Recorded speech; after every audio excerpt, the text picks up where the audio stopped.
I need more coffee. Anyway, good morning. It is Monday morning, time for Monday Morning Cup of Joe. And we've wrapped up 7 weeks of some very good episodes. And this week's topic, so important, so important. We're going to be talking about trust. Now you might think, well, trust, that's simple. Interesting. I would go as far as to saying, never confuse simple with easy. You know, we think we know trust, but in reality, how well do we really understand trust? Let me explain. If someone walked up to you and asked you, well, what time is it? You look at your cell phone or your wristwatch and you give them the time. That's simple. But let me change that question just slightly and ask you, time, what is it? When asked what time it is, surely we know, but when we ask what is time, we surely know not. Thanks to St. Augustine. That was a quote.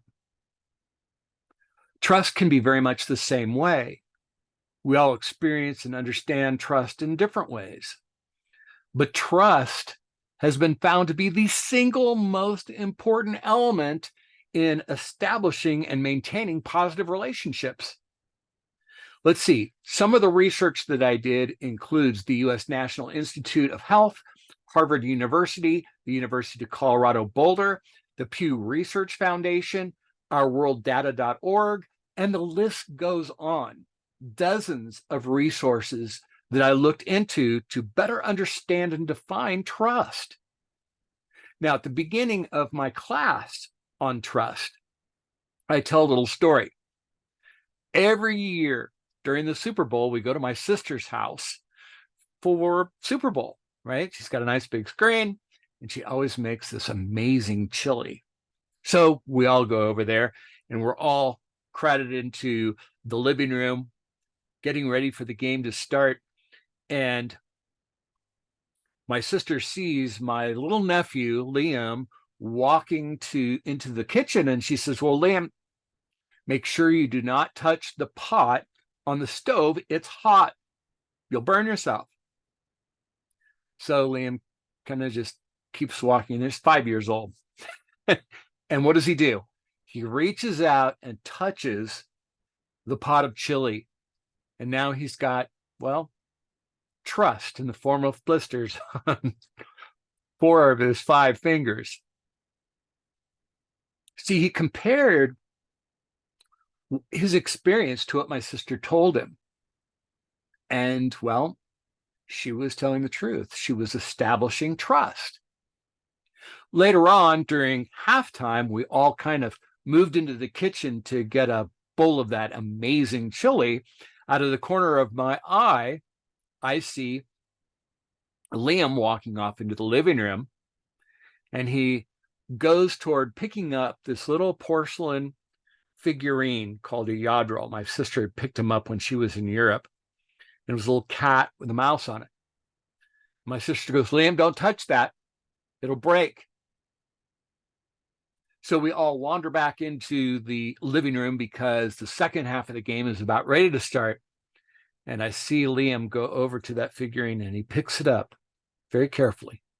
And he looks at it, he smiles, and he puts it back down. It didn't happen. You see, even in the mind of a 5-year-old, he's learned that mom tells the truth. He has trust in her. But nothing broke. The little figurine didn't break.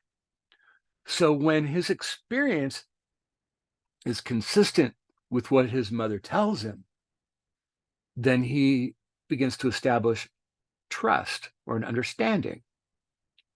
But when he went and picked up the Adro figurine and she said it would break, it didn't break.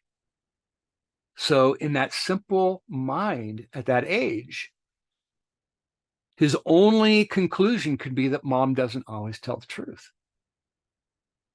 Now, trust is a very complex topic, so much so that on Wednesdays after the coffee, we're going to drill down into what trust is and how do we establish and maintain trust in our relationships, because it's, well, based on research, the single most important element.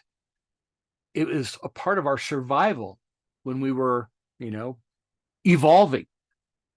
We had to trust each other, to look out for each other, to keep each other from danger. It was the survival of our tribe. We're going to dive down deep into trust, well, as deep as 15 minutes will allow us, to learn more about what trust is and how it works. And in the meantime, I'm going to go get another cup of coffee. And you, well, as always, lead well, my friend.